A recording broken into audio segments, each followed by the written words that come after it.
Em meio à instabilidade que paira na economia do país, o número de pessoas que desistem do imóvel comprado na planta aumentou 300%, segundo a Associação Brasileira dos Mutuários da Habitação, a BMH. As rescisões de contratos, que são chamados de distratos, têm sido bem comuns devido ao aumento da taxa de juros, por exemplo, e a dificuldade de adquirir crédito, constata o presidente da BMH, Lúcio de Queiroz Delfino. Hoje o que tem acontecido é que muita gente que comprou imóvel há 2 ou 3 anos para trás, ela tinha uma perspectiva de conseguir chegar nesse momento agora que ele vai receber a chave e fazer a quitação através de um financiamento habitacional ou através de recursos próprios ou de FGTS.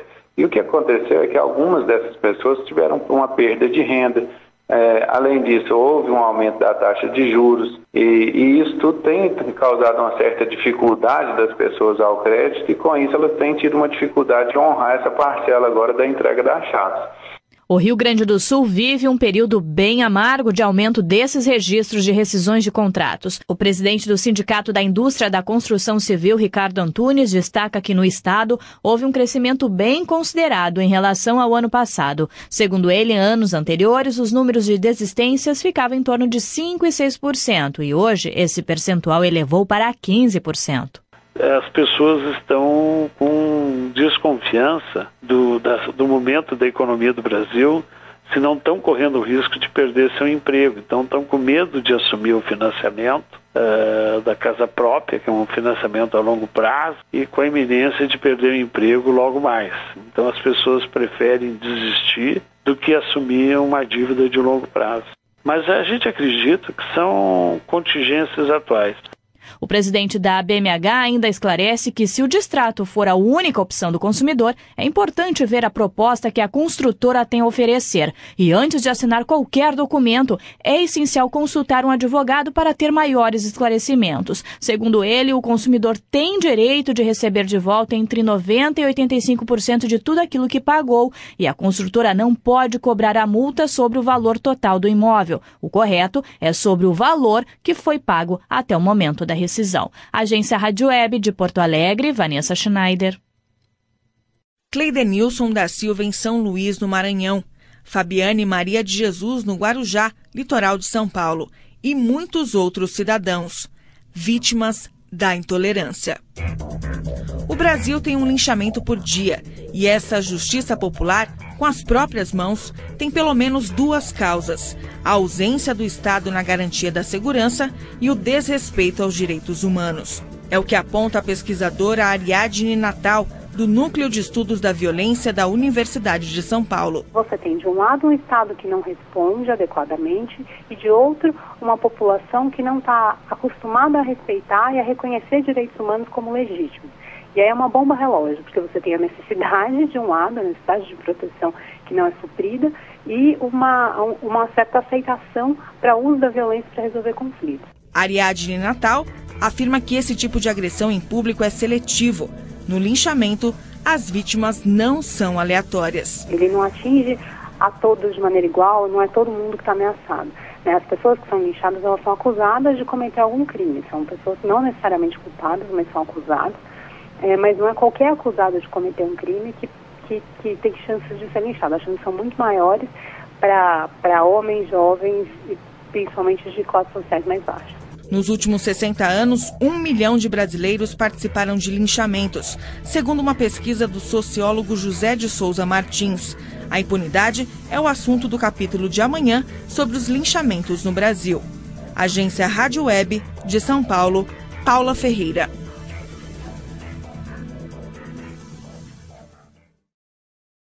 A defesa do ex-presidente Luiz Inácio Lula da Silva entrou com pedido no Conselho Nacional do Ministério Público para suspender o inquérito aberto pela Procuradoria-Geral da República do Distrito Federal contra o petista. O MP investiga Lula por suspeita de tráfico de influência nacional e internacional para beneficiar a empreiteira Odebrecht. A defesa do ex-presidente argumenta que o procurador Valtante Bó Furtado não respeitou o prazo de esgotamento de tramitação do processo, o que, na visão dos advogados de Lula teria impedido o direito de ampla defesa garantido pela Constituição. Além da suspensão do processo, os advogados do ex-presidente também pedem a abertura de sindicância e processo administrativo disciplinar referente às atitudes de Furtado. Para a defesa, houve violação dos deveres funcionais por parte do procurador. A assessoria de imprensa da Procuradoria informou que Valtante Mbó Mendes Furtado não foi notificado e não vai comentar a representação.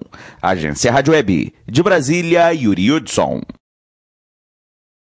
O índice de confiança do agronegócio caiu para 82,8 pontos no segundo trimestre de 2015, de acordo com dados divulgados na última semana pela Federação das Indústrias do Estado de São Paulo e pela Organização das Cooperativas Brasileiras. A queda foi de 2,7 pontos em relação ao primeiro trimestre deste ano e 9 pontos em comparação com o mesmo período do ano passado. Foi ainda o pior resultado da série histórica iniciada no último trimestre de 2013. O pessimismo foi encontrado em todos os elos da cadeia do agronegócio, destaca o analista técnico e econômico do sistema OCB, João José Pietro Flávio, e pelos mesmos motivos. Além do cenário econômico que a gente vive, com vários reajustes na parte principalmente financeira, a questão de crédito ao produtor e custos de produção são os dois principais fatores nessa tomada do índice que fizeram com que ele ficasse com um nível um pouco baixo, conjuntamente com as taxas de juros elevadas após a divulgação do Plano Safra. Para João José, esse índice sinaliza a necessidade de mais atenção do governo com o setor. Ele ressalta que se nada for feito para mudar esse cenário, vão ser prejudicados produtores, indústrias e a população. Então, se aumenta ali o custo de produção, se ele tem dificuldade de ter acesso a crédito, ele não consegue fazer as previsões como ele fazia antes, a compra dele para o processo de manejo acaba sendo mais próximo da utilização. Isso tudo acaba refletindo na ponta, que é o consumidor também. Os dados que compõem esse índice são atualizados trimestralmente e captam a percepção de produtores rurais, além de representantes da indústria de insumos e de beneficiamento. A próxima divulgação está prevista para o mês de outubro. Agência Rádio Web, de Brasília, Sueli Frota. Bom motorista sabe, antes de pegar a estrada é sempre importante revisar o carro. Equipamentos obrigatórios, manutenção do motor, pneus e freios e documentação do veículo. Mas não são apenas esses os cuidados necessários para ter uma viagem segura. Para planejar o percurso, é importante que o condutor procure saber como estão as condições das vias pelas quais irá trafegar, a fim de definir um roteiro mais tranquilo. E se houver algum imprevisto com o carro, o diretor técnico do Observatório Nacional de Segurança Viária, Paulo Guimarães, alerta: não pare o veículo em qualquer lugar. Sempre que você identificar uma anomalia, a primeira coisa a fazer é identificar um local seguro para que você possa encostar o veículo. Primeira opção, sempre um posto de gasolina, uma coisa ao longo da rodovia, né? Depois o local de acostamento, e aí não havendo nenhuma dessas duas possibilidades, parar na própria via e tomar muito cuidado com a sinalização e o ponto de parada, né? Evitar curvas, evitar locais próximos a aclives ou declives e sempre sinalizar com o triângulo de emergência cerca de 20 a 30 metros do veículo. Se o pneu furar, troque, mas passe em um posto de gasolina ou borracharia assim que possível para verificar se está tudo bem. O transporte de crianças também merece cuidados, com o uso de bebê conforto, cadeirinha e assentos de elevação. Paulo Guimarães ainda faz outra recomendação aos pais ou responsáveis. De levar alguma coisa que distrai a atenção da criança, um brinquedo, algum passatempo, para que ela possa não ficar impaciente, e à medida que ela fica impaciente, ela tenta se soltar do cinto, ela atrapalha o condutor, então são cuidados que devem ser observados aí no transporte de crianças. O uso das travas na porta traseira também reduz o risco de acidentes com os pequenos. Informações do transporte, um oferecimento SESC Senat, pelo Trabalhador em Transporte para o Brasil. Agência Rádio Web, de Brasília, Natália Pianegonda. O Instituto Brasileiro de Geografia e Estatística, IBGE, registrou em maio taxa de desemprego de 6,7% nas 6 principais regiões metropolitanas do país. Este é o pior resultado desde 2010. O aumento do desemprego é reflexo da crise econômica que apertou o cerco e já provoca demissões coletivas em alguns setores. Diante do cenário de instabilidade, a carreira pública surge como alternativa para muitos profissionais, mas para conquistar uma vaga no funcionalismo público é necessário dedicação, disciplina e preparação. De acordo com o coach especialista em concurso público Flávio Boeres, a primeira regra é definir um foco. O aluno que não tem foco, ele quer fazer todo edital que aparece. Fazendo todo edital que aparece, ele não fica bom naquela gama de disciplina. Ora estuda, por exemplo, para a carreira policial. Ora estuda para a área administrativa. Toda hora desfocando, não evolui no conteúdo. Então, perde tempo para conseguir a aprovação. As boas remunerações e os benefícios são outros atrativos da carreira pública. O problema é que ter o nome na lista dos aprovados é também o sonho de muita gente. Assim, a preparação pode ser decisiva. Segundo Flávio, o ideal é montar um plano de estudo personalizado. Eu vejo muito aluno copiando a fórmula que deu certo com o aluno. Isso é bem legal. Só que tem que ser adaptado ao seu ritmo. Definir são os horários de estudo para conseguir fazer um bom plano. Se o candidato deseja se preparar para mais de um concurso ao mesmo tempo, o especialista indica focar em uma área comum a todos, priorizando aptidões e potencialidades para os cargos oferecidos. Agência Rádio Web. De Brasília, Adriana Mesquita. A tendência de banimento de produtos feitos de isopor pode chegar ao Brasil, avalia o professor de Engenharia Florestal da Universidade de Brasília, Carlos Rossetti. Mais de 70 cidades americanas já proibiram o material devido à quantidade de lixo gerada. De acordo com Rossetti, pode ser que o Brasil também opte por essa medida, considerando que o isopor não é um produto biodegradável, ou seja, não se decompõe facilmente. Além disso, apesar de ser reciclável, poucas unidades possuem tecnologia para transformar esse tipo de material em outro produto. O nível de produção de lixo é muito grande. Nas cidades como Brasília, por exemplo, não se consegue fazer a reciclagem ainda, né? E esse material derivado do petróleo, para ser processado e reaproveitado, tem um custo alto. Já a coordenadora do Programa de Educação para Cidades Sustentáveis da WWF Brasil, Mariana Valente, acha que essa medida não deve ser adotada, pelo menos em curto prazo. No entanto, ela reforça que é importante reduzir o consumo e reciclar o isopor para evitar danos ambientais. A gente realmente tem que repensar o nosso consumo. Ou você leva seus tupperwares para comprar os frios, por exemplo. E a outra é, quando você for descartá-lo, descartar nos recicláveis juntos, porque ele é reciclável. E essa informação a maioria dos brasileiros não sabem. De acordo com Mariana, o isopor pode demorar até 500 anos para se decompor. Esse produto pode ser nocivo às espécies marinhas, que o confundem com alimento. E ainda, quando soterrado, impede a absorção de água pelo solo. Agência Rádio Web. De Brasília, Larissa Mantovan. Gotas de Sabedoria, com Paulo Rodrigues Simões. Mensagens positivas para o seu dia. Caros ouvintes, hoje falaremos sobre as 5 regras da raiva. A primeira é: a raiva bloqueia o raciocínio. Tomados pela fúria, fazemos coisas que depois pensamos: se estivesse calmo, não faria aquilo. Uma vida pode ser destruída em apenas alguns minutos de ira. A segunda diz: quem está nervoso deseja que os outros fiquem como ele, pois a raiva sozinha perde seu combustível e se transforma em depressão. A terceira é: não dê poder a quem não tem. Quando você se deixa levar pelos berros de outra pessoa, está permitindo que ela te desestabilize. Sem o retorno da sua raiva, ela perde o poder de reação. A quarta é: a raiva prejudica a nós mesmos e não ao outro. Ficar com raiva é o mesmo que tomar veneno e esperar que o outro morra. O maior prejudicado com o acesso de raiva somos nós mesmos, o que pode gerar doenças e instalar quadros depressivos. A quinta regra diz: não responda a uma ofensa, apenas silencie. Quando alguém está envolto pela ira e começa a agredir a todos, A melhor resposta é o silêncio, pois é no silêncio que aquela pessoa conseguirá ouvir a si mesma.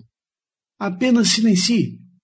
No momento em que não correspondemos à raiva, a pessoa perde sua energia, fica sozinha e passa a perceber a si mesma, e pode enxergar-se como é. Dessa forma, a chance dela procurar se modificar é bem maior. Gotas de Sabedoria com Paulo Rodrigues Simões. Produção, Agência Rádio Web. Investigadores da Operação Lava Jato tentam fechar o cerco contra o presidente da Câmara dos Deputados, Eduardo Cunha. Ele foi apontado pelo delator Júlio Camargo por pedir 5 milhões de dólares em propina. Agora, o Ministério Público rastreia documentos sobre contas secretas que seriam mantidas no exterior pelo ex-diretor da Petrobras, Nestor Severo, e pelo lobista Fernando Baiano, para tentar comprovar as informações prestadas pelo lobista Júlio Camargo. Nesta semana, com o Congresso em recesso, a crise entre Cunha, PMDB e o Planalto deve ser o principal assunto em Brasília. Nesta segunda-feira, a presidente Dilma Rousseff vai comandar a reunião de coordenação política no Palácio do Planalto. O núcleo palaciano quer saber como reduzir o poder de Cunha. Com a ida dele para a oposição, o governo pode se enfraquecer ainda mais no Congresso. No entanto, o cientista político da Unesp, Jefferson Goulart, destaca que a atitude de Eduardo Cunha pode apequená-lo como liderança partidária. A sua iniciativa de manifestar uma ruptura política presidindo a Câmara dos Deputados, com o grau de hostilidade com que ele a manifestou, contraria qualquer requisito de civilidade política que se poderia esperar de um homem na sua posição. Goulart reconhece que a ida de Cunha para a oposição pode ser prejudicial ao governo. No entanto, os impactos reais só serão conhecidos após o recesso parlamentar. É preciso considerar e esperar a reação da própria Casa para avaliarmos se essa decisão tem o amparo da própria Câmara dos Deputados. Mas as primeiras reações que se podem observar na mídia indicam que essa atitude do deputado Eduardo Cunha não foi bem recebida. Nas próximas 2 semanas, deputados e senadores estarão em recesso. A Agência Rádio Web. De Brasília, Yuri Hudson. Mais de 120 pessoas morreram e ao menos 160 ficaram feridas após a explosão de um caminhão-bomba em um mercado popular no nordeste de Bagdá, capital do Iraque, segundo informou o governo local à agência internacional EFE. Mais de 20 pessoas estariam desaparecidas, isto porque os corpos teriam se desintegrado por causa da força da explosão. O atentado, que já é considerado um dos mais mortíferos ocorridos na região, aconteceu em um mercado popular que estava lotado de civis. Além das vítimas, 50 lojas ficaram completamente destruídas e 70 veículos ficaram carbonizados pela explosão, que abriu uma grande cratera no solo. O grupo extremista Estado Islâmico reivindicou a autoria do atentado, que teria sido realizado por um suicida iraniano que detonou um veículo carregado com 3 toneladas de explosivos. As autoridades investigam como o caminhão-bomba conseguiu chegar até o local, apesar do forte esquema de segurança devido às festividades religiosas. Este é o período que marca o fim do mês de jejum muçulmano do Ramadã. Por isso, segundo as fontes de segurança, a maior parte das vítimas eram civis e faziam compras no mercado para celebrar a data sagrada. Agência Rádio Web, com informações de Bagdá, Yuri Hudson. A Polícia Federal indiciou o presidente da construtora Andrade Gutierrez, Otávio Marques de Azevedo. O inquérito da Operação Lava Jato, que investiga a participação da empreiteira no esquema de corrupção na Petrobras, foi concluído na noite deste domingo. O indiciamento declara em processo criminal que foram encontrados indícios de cometimento de crimes. Entre os que foram citados no inquérito estão corrupção ativa, lavagem de dinheiro e fraude à licitação. Além de Otávio Marques de Azevedo, mais 8 foram indiciados neste domingo. Em nota, Andrade Gutierrez informou que não tem ou teve qualquer relação com os fatos investigados. Reiterou ainda que a empresa nunca participou de formação de cartel ou fraude em licitações, assim como nunca fez qualquer tipo de pagamento indevido a quem quer que seja. Agora, o inquérito vai ser analisado pelo Ministério Público Federal, que vai decidir se vai ou não denunciar os indiciados ao juiz Sérgio Moro. Agência Rádio Web de Brasília, Sueli Frota. Empresas de pequeno porte que buscam melhorias e ajustes em aspectos voltados à gestão têm uma opção a recorrer.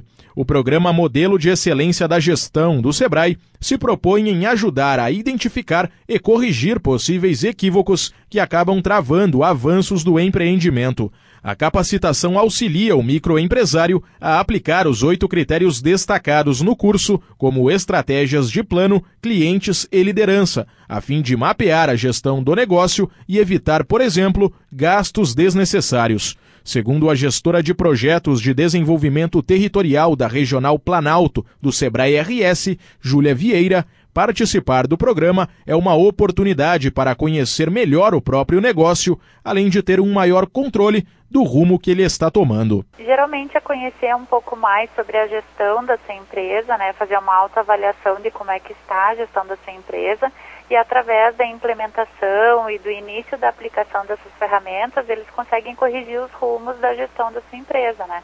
E no momento que a gente fala bastante em crise, se ouve falar muito em crise, se faz mais necessário, então, ter um controle mais efetivo da empresa. O programa Modelo de Excelência da Gestão inicia com uma oficina de 8 horas e é seguido por 3 meses de consultoria para a aplicação dos conceitos explorados durante o curso. Uma das próximas edições do programa acontece na unidade do Sebrae, em Passo Fundo, no norte do Rio Grande do Sul, nos próximos dias 27 e 28.